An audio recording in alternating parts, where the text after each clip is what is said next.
আমি তো বলেছি বাবা আমি এখানে আসবো না, তাও তুমি প্রতিদিন নদীতে জল তুলতে আসলে আমাকে নিয়ে আসো কেন? ওই নিয়ে আসি, তাতে কি হয়েছে? বাপ বেটা দুজনে মিলে আসবো যাবো, তাতে তো ভালোই লাগবে তোর। আমার এভাবে হাঁটতে মোটেও ভালো লাগে না। তাহলে তোর মাকে বলতে পারিস না তোকে আর আমাকে যেন আর জল তুলতে না পাঠায়। তুমি বলতে পারো না? দেখছো নদীটা ভেঙে কেমন হয়ে গেছে। এই নদীর তো এই নিয়ম রে, নদীর একুল ভাঙে তো ওকুল গড়ে। আরে বাবা দেখো না, ওই নদীর ওকুল ভাঙা অংশে কি যেন একটা মরে পড়ে আছে। আসলেই তো। আরে এ তো দেখছি এক বিশাল বড় কাতলা মাছ, এ তো দেখছি কুল ভাঙা কাতলা মাছ। বাবা তুমি কথা না বলে আগে গিয়ে মাছটি ধরো, এইদিকে নিয়ে আসো, চলে যাবে যে। চল চল, কেউ দেখে ফেলবার আগে এখান থেকে চল, মাছটি নিয়ে এখন পালিয়ে যায়, মাছটা এখন জীবিত আছে।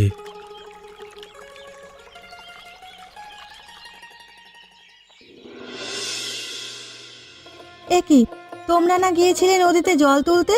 তোমাদের হাতে তো দেখছি বিশাল বড় একটা কাতলা মাছ। এই কাতলা মাছ পেলে কোথায় তোমরা? আরে নদীতে জল তুলতে গিয়ে নদীর ভাঙা কুলে দেখি এই কাতলা মাছটি আটকে রয়েছে। আরে এই কাতলা মাছটি এখনো জীবিত, তাই ধরে নিয়ে আসলাম। কি বলছো? এমন জীবিত কাতলা বুঝি নদীর কূলে পাওয়া যায়? আমি যে বিশ্বাসই করতে পারছি না। কিরে ভোলা, তোর মা তো বিশ্বাসই করতে যাচ্ছে না, তুই বল না সত্যিটা। হ্যাঁ মা, বাবা একদম ঠিক কথা বলছে। আমি আর বাবা এই মাছটি নদীর কূলেই পেয়েছি। নদীর কূলে একটি গর্তে এই কাতলা মাছটি আটকে ছিল। আমি সেখানে দেখতে পেয়েছিলাম, বাবাকে দেখালাম, বাবা অমনি করে ধরে নিল। আমাদের দিন বুঝি খুলে গেল। কাতলা মাছটা বাজারে বিক্রি করে অনেক টাকা পাওয়া যাবে নিশ্চয়ই। এখন তুমি এই কাতলা মাছটি ঘরের ভেতরে একটি পাত্রে রাখো, এখন বিক্রি করতে গেলে গ্রামবাসী দেখে ফেলবে, তখন আর এক ঝামেলা। আমরা নদীর কূলে কাতলা মাছ পেয়েছি, সেটা নিয়ে আবার গ্রামবাসীর কিসের সমস্যা? আরে প্রধান সমস্যা গ্রামবাসী নয়, গ্রামের মোড়ল নিতাই বাবুর চেলারা। যদি এটা দেখে ফেলে তাহলে এই মাছ কোনোভাবেই আমি আর রাখতে পারবো না। আপাতত এই মাছটি ঘরে নিয়ে লুকিয়ে রাখো, কালকে বিক্রি করব। আচ্ছা ঠিক আছে, সেটাই করছি।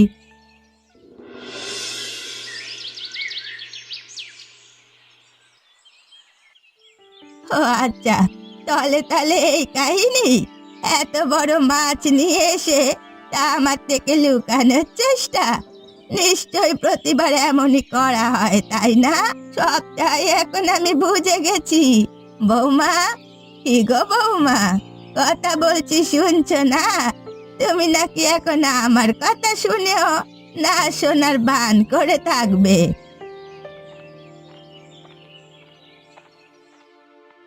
কি হয়েছে মা? আপনি এত চেঁচামেচি করছেন কেন? এখানে এসে চেঁচামেচি ছাড়া আপনার কি আর কোনো কাজ নেই? সারা দিন আপনি শুধু চেঁচামেচি করতে থাকেন। আপনার জন্য কোনো কাজ করাও তো মুশকিল হয়ে পড়েছে। ও আচ্ছা, আমি তাহলে এখন চেঁচামেচি করছি? আমার কথা ভালো লাগছে না তাই না? এদিকে যে বড় কাতলা মাছ এনে লুকিয়ে রেখেছিস, সে কথা কে বলবে? কাতলা মাছ এনে লুকিয়ে রাখবো কেন? কাতলা মাছ তো আপনার ছেলে নদীর কূলে পেয়েছে। যখন নিয়ে এসেছে তখন আপনি বাড়িতে ছিলেন না। ও আচ্ছা, এখন আমি বাড়িতে থাকি না, কত কিছুই তো বলবে।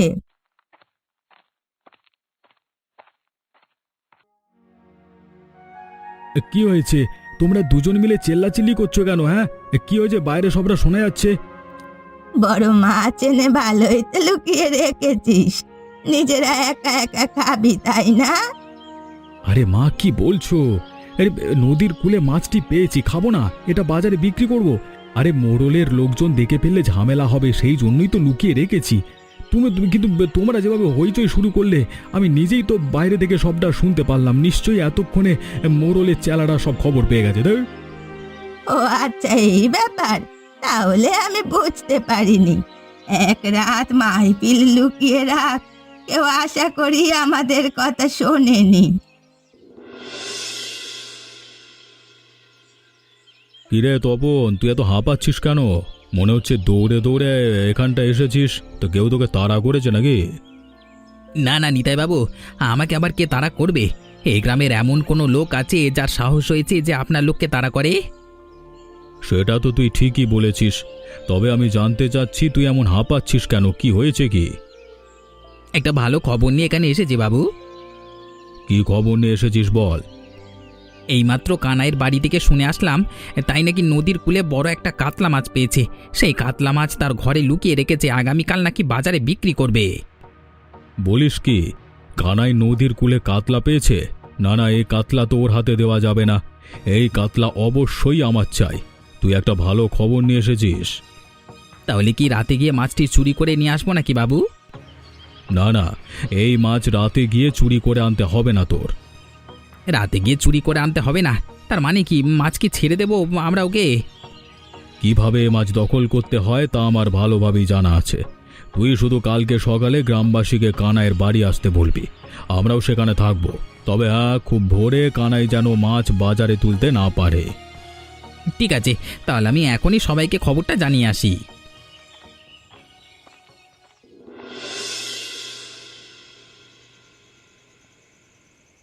কি গো, তুমি কি আজকে আমার ছেলেকে বকেছো নাকি? সে কখন থেকে দেখছি আমার ছেলেটা মুখ ভার হয়ে আছে, ঠিকঠাকভাবে কথাও বলছে না। নিশ্চয়ই তুমি ওকে কিছু বলেছো, তাই না? না গিন্নি, তোমার ছেলেকে আমি কিছুই বলিনি। তবে তোমার ছেলের জন্য কি মুখ ভার হয়ে আছে সেটা আমি ভালোভাবেই বুঝতে পারছি। তুমি আবার কি বুঝতে পারছো? আর যদি বুঝেই থাকো, তাহলে আমার ছেলে যা চাচ্ছে তা দিচ্ছ না কেন? আমার ছেলের এমন কালো মুখ আমি কি দেখতে পারি? আর তোমারও কি ভালো লাগছে নাকি? কি বলছো তুমি গিন্নি? আমি ওর বাবা, আমার ভালো লাগবে কেন? তাহলে ওর মুখ কালো কেন হলো বলো? তোমার ছেলে হয়তো ভেবেছিল এই বড় মাছটি আমরাই খাবো, কিন্তু আমরা তো এই মাছটি বিক্রি করে দিচ্ছি, সেই জন্যই তোমার ছেলের মুখ কালো। কিরে বাবা ভোলা, তোর বাবা কি কিছু বলেছে নাকি? হ্যাঁ মা, বাবা ঠিকই বলছে। তবে আমি বাবাকে বলিনি যে মাছটি আমি খেতে চাই। বাবা হয়তো আমার মুখ দেখেই বুঝে নিয়েছে। থাক বাবা, তুই মন খারাপ করিস না। আমরা পরে আবার একটা ছোট মাছ এনে খাবো। এখন তো সংসারের টান, তাই বিক্রি করে দেই। আচ্ছা ঠিক আছে, সমস্যা নেই। ভোলা, তবে তোকে আমি একটা কাজ করে খুশি করে দিতে পারি। কি কাজ বাবা? এই মাছ বিক্রি করে যে টাকা পাবো, সেই টাকা দিয়ে তোকে স্কুলের জন্য নতুন একটা স্কুল ব্যাগ কিনে দেব। তুমি আমার সবচেয়ে ভালো বাবা, আমি তোমাকে অনেক ভালোবাসি।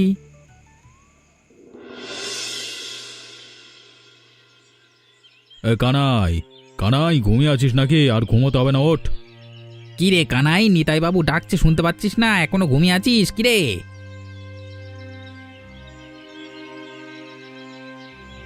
কি হয়েছে নিতাই বাবু?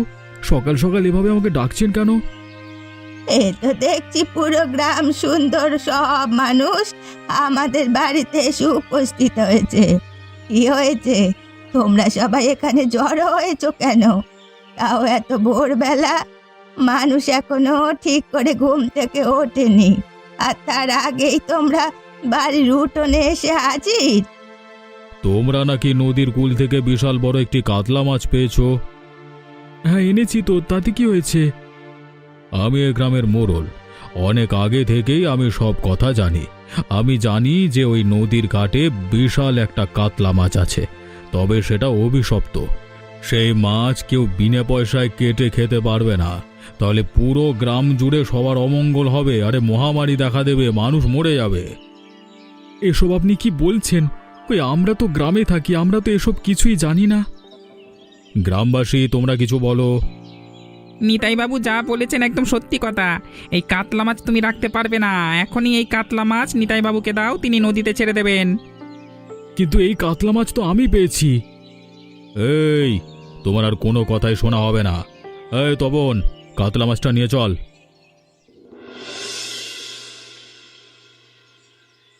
তাহলে বুঝি আমার আর নতুন স্কুল ব্যাগ কেনা হলো না, তাই না বাবা? কি গো গিন্নি, এখন আমি এই ছেলেকে কি বলবো বলো? ছেলের মুখের জবাব দেওয়ার মতো তো আমার কোনো সাধ্য নেই গো। আমি আগেই বলেছিলাম এ মাছটি কেটে আমরা খেলে ফেলি। ভোলাও সেটাই চেয়েছিল, না না, তোমরা তো খাবে না, বিক্রি করবে। এখন হলো তো বিক্রি করা। কি বলছো মা? তুমি এমনিতেই দেখেছো এখানে সবার মন মেজাজ এখন খারাপ, তার উপর তুমি এখন আবার এসব কথা বলছো। তখন যদি আমার কথা তোরা শুনতি, তাহলে এখন আর আমার এ কথা বলতে হতো না। তোরা তো কোনো সময় আমার কোনো কথাই শুনিস না, শুনবি ওই কমলার কথা। এখন বোঝ ঠেলা। সব কিছু আমার জন্যই হয়েছে, আমারই দোষ। আমি বলেছিলাম এই মাছ আমরা রান্না করে খাবো না, বিক্রি করে অনেক টাকা পাবো, তা দিয়ে সংসারটা ভালোভাবে চলবে। তার কিছুই এখন আর হলো না। আহা গিন্নি, তুমি নিজের দোষ দিচ্ছ কেন? আমরা সবাই মিলেই তো ভেবেছি মাছটি খাবো না, বিক্রি করব। অনাহারের সংসারের উন্নতি হবে। তোমার একার দোষ দিয়ে এখন কোনো লাভ হবে না। তবে আসলে এই মাছটি অভিশপ্ত কিনা সে ব্যাপারে আমাদের জানা উচিত। গ্রামে এক পুরনো বুড়ি আছে, লক্ষ্মী বুড়ি। তুমি একবার তার বাড়িতে যাও, তিনিও গ্রামের পুরনো লোক, সবটাই জানেন। তার কাছে গিয়ে জিজ্ঞেস করো, তিনি সবটা বলতে পারবেন। এটা তুমি ভালো কথাই বলেছ, তাহলে আমি সেখানেই যাই।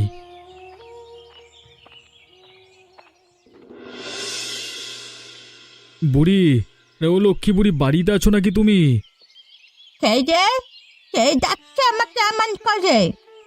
আমি কানাই, গ্রামের ও পাড়া থেকে এসেছি। তোমার কাছে আমার কিছু কথা জানতে এসেছি, একটু বেরিয়ে আসো না। সেই যে তুই বাতা, তাকে তো ঠিক মতো চিনতে পারছি না। অনেক বয়স হয়েছে তো, চোখের জ্যোতিও কমে গেছে। আগের মতো চোখে আর তেমন দেখতে পাই না, সব কিছু ঝাপসা ঝাপসা লাগে রে। আমি তোমার গ্রামেরই লোক, ওই পাড়ার বুড়ি আছে না, তার ছেলে আমি কানাই। আচ্ছা আচ্ছা, চিনতে পেরেছি এবার। ওই পাড়ার বুড়ি তোর মা, আমার ছোট বোনের সই। কি হয়েছে বাতা, বল, আমি তোকে সাহায্য করবো। আমি তোমার কাছে জানতে চাচ্ছি বুড়িমা, আমাদের গ্রামের সাথে যে নদীটা আছে, সেখানে নাকি একটি অভিশপ্ত কাতলা মাছ আছে অনেক বছর আগে থেকে। তুমি তো এই গ্রামের সবচেয়ে পুরাতন লোক, যদি তেমন কিছু থাকে অবশ্যই জানবে। তেমন কিছু কি আছে তোমার জানা মতে? কি বলছিস? আমার প্রায় 100 উপরে বয়স হয়ে গেছে। ওই, আমি তো এমন কিছুই জানি না, তোকে এইসব কে বললো? আমি একটি নদীতে কাতলা মাছ পেয়েছিলাম। গ্রামের মোড়ল নিতাই বাবু এসে জোর করে ওই অভিশপ্ত কাতলা মাছ বলে নিয়ে গেছেন। ওই বদমাস মজল, ও তো খারাপ লোক। আমি তো ওকে আগে থেকেই চিনি, এবার চেষ্টা করতে হবে। তুই আমাকে নিয়ে আমার সবার কাছে সত্যিটা বলে দেব। কিরে কানাই, বুড়িমার তো অনেক বয়স হয়েছে, তাকে তুই এখানে নিয়ে আসলি কেন? তা নাই আমাকে এখানে নিয়ে আসেনি, আমি নিজের ইচ্ছায় এখানে এসেছি। ওবারও আমাকে এখানে আসতে সাহায্য করেছে। ও, তুমি হঠাৎ করে গ্রামের বাজারে আসতে চাইলে কেন গো বুড়ি? বুড়িমা কিছু বলবে নাকি? আমাদের কানাই তো সবাইকে ডেকে আনলো, তুমি নাকি ডেকেছো আমাদের, মানে বললো। অবশ্যই, আমি তোদের কিছু কথা বলার জন্যই তো ডেকে এনেছি। কি কথা বলবার জন্য ডেকে এনেছো বলে পেল? আমি এই গ্রামের সবচেয়ে প্রবীণ লোক, আমার বয়সে তেমন একটা লোক এই গ্রামে নেই। হ্যাঁ, তা তো আমরা জানি, তাই এই গ্রামের সবচেয়ে প্রবীণ লোক হচ্ছে তুমি, তা নিয়ে আমাদের কোনো দ্বিমত নেই। তাহলে এই গ্রামে আমার চাইতে বেশি কিছু কেউ অবশ্যই জানবে না। আমি যা জানি হয়তো তোমরা কেউই তো জানো না, তাই না? এটা তুমি ঠিক বলছো বুড়িমা। আমি জানি এই গ্রামের নদীতে কোনো অভিশপ্ত কাতলা মাছ নেই। আর মজল কি বলতে, এই গ্রামের নদীতে কাতলা মাছ আছে অভিশপ্ত? এটা কি করে হয়? তোমরাও নাকি তো সঙ্গ দিয়েছো সবাই। তাহলে তুই মোড়ল মিথ্যে কথা বলছে নিশ্চয়ই। অবশ্যই, ওই মজল মিথ্যে কথা বলেছে, আর তোমরা তার কথায় বইকে গেছো। কানাই, বুড়িমাকে ঠিক মতো বাড়িতে পৌঁছে দে, এরপর কি করা যাবে সেটা আমরা দেখছি।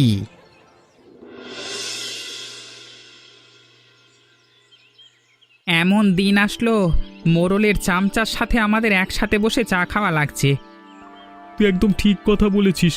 আরে আমার ওর সাথে চা খেতে এখন রুচি আসছে না। বেটা একটা মানে থাপ্পড়বাজ, টাকা পয়সার জন্য অন্ধ হয়ে আছে। কবে দেখবি কুত্তার মতো রাস্তায় পড়ে মানে মরে পড়ে আছে। এই জমিদার বাপের তো কিছু হবে না, ওকে আর মানে শুকর কুকুরে খাবে। তোমরা আমাকে উদ্দেশ্য করে কিছু বলছো নাকি? আরে না না, তোমাকে কি বলবো, তুমি তো মোড়লের লোক, তোমাকে কিছু বলবার সাহস আছে আমাদের? না না না না না বাবা, তোমাকে কিচ্ছু বলিনি আমরা, মানে তুমি আবার কিছু মনে করো না। আমি কিন্তু অতটা বোকা নই। আমি ভালোভাবেই বুঝতে পারছি তোমরা দুজন আমাকে নিয়েই হাসি ঠাট্টা করছো। এইটা কিন্তু মোটেও ঠিক হচ্ছে না। এতক্ষণ তো হাসি ঠাট্টা করছি, এরপর যখন তোমাকে ধরে পুরো বাজারের মধ্যে কান ধরাবো তখন কেমন লাগবে বলো তো তপন? হ্যাঁ, ওকে চামচা বলছিস কেন? আরে ও একটা চামচ। হ্যাঁ হ্যাঁ, আরে দেখ দেখ মোড়ল সাহেবের চামচা কিভাবে পালিয়ে যাচ্ছে, এবার একটা জোচ্চোর।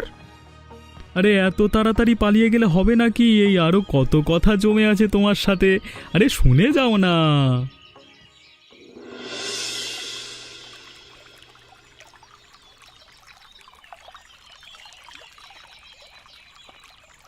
কি গো কানাইদা, পাতিল করে নদীতে কি ছড়াচ্ছ তুমি? তেমন কিছু নয়, বড় যে কাতলা মাছটি আমার বাড়িতে পাতিলের মধ্যে ছিল সেখানে পোনা ছেড়েছে, সেই পোনাগুলো এনে আমি এখন নদীতে ছেড়ে দিচ্ছি। কি বলছো তুমি কানাইদা? অন্য কোনো লোক হলে সেই পোনা মাছগুলো নিশ্চয়ই নিজের পুকুরে ছাড়তো, তুমি সেটা না করে নদীতে ছাড়ছো কেন?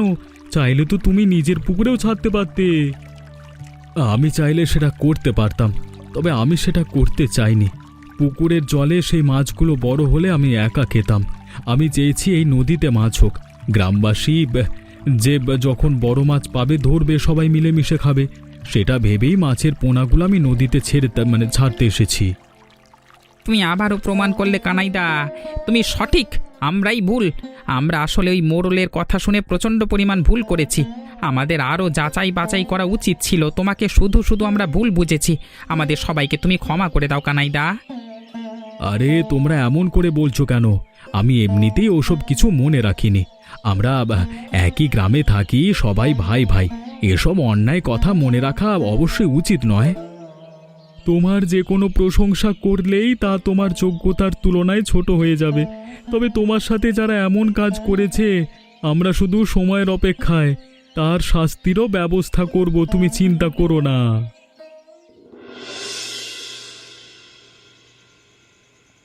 গ্রামের যে অবস্থা দেখছি বাবু, এই গ্রামে আর বেশি দিন থাকা যাবে না। কেন রে, কি হয়েছে তপন? আমি এইমাত্র গ্রামের দোকানে বসে চা খাচ্ছিলাম, তা গ্রামের লোকজন আমাকে নিয়ে খিল্লি মারছে। মনে হচ্ছে আমরা যে কাতলা মাছের অভিশপ্ত এই নাটকটা সাজিয়েছিলাম না, গ্রামবাসী সব জেনে গেছে।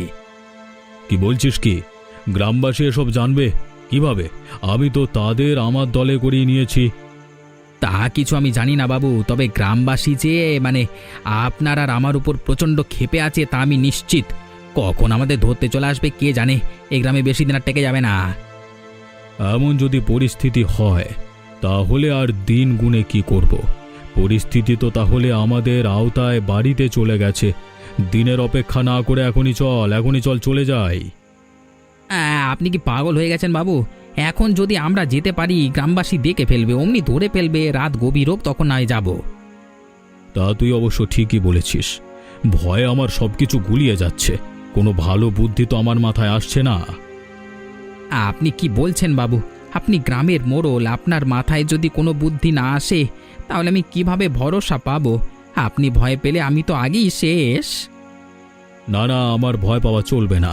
তুই এক কাজ কর, বাড়িতে যত জিনিসপত্র আছে, টাকা পয়সা আছে, সব কিছু ব্যাগের মধ্যে গুছিয়ে নে। রাত একটু গভীর হলেই তুই আর আমি বের হয়ে পড়ব। আচ্ছা ঠিক আছে বাবু, চলুন দুজনে মিলেই সব কিছু গুছিয়ে নিই, তাহলে তাড়াতাড়ি হবে। আচ্ছা ঠিক আছে, চল। কি খবর নিতাই বাবু? এই গভীর রাতে পোঁটলা পুঁটলি নিয়ে কোথায় যাচ্ছেন? কোথায়? গ্রামের মোড়ল হয়ে রাতের আঁধারে বুঝে এভাবে পালিয়ে যাচ্ছেন? হ্যাঁ, লজ্জা করেন আপনার? এত রাতে তোমরা এখানে কি করছো? আমরা কি করছি সেটা জেনে তো আপনার কাজ নেই। আপনি যে এত রাতে সব কিছু নিয়ে পালিয়ে যাচ্ছেন গ্রাম থেকে, সেটা তো আমরা ভালোভাবেই বুঝতে পারছি, কিন্তু আমরা তো আপনাকে এভাবে পালাতে দেব না। আমি কিছু করিনি, তোমরা তো ভালোভাবেই জানো টাকার জন্য আমি তার সাথে কাজ করি, আর কিছুই না। আমাকে ছেড়ে দাও। কে কি করে কে কি না করে তা আমরা ভালোভাবেই জানি। আমি গ্রাম ছেড়ে চলে যাচ্ছি, কোনো দিন আর এই গ্রামে ফিরবো না। তোমরা দয়া করো, আমাদেরকে যেতে দাও। আপনি গ্রাম ছেড়ে চলে যাচ্ছেন, আমরা অবশ্যই আপনাকে যেতে দেব, তবে আপনি যেন এই গ্রামে আর কোনো দিন না ফিরতে পারেন সেই ব্যবস্থা করব। এমন ব্যবস্থা করব গ্রামে না ফিরে সারা জীবন যেন আপনার হাসপাতালই কাটাতে হয়। হাসপাতালে তপন আর নিতাইবাবুর কোনো সমস্যাই হবে না, কারণ তখনও ওরা সেখানে থাকবে।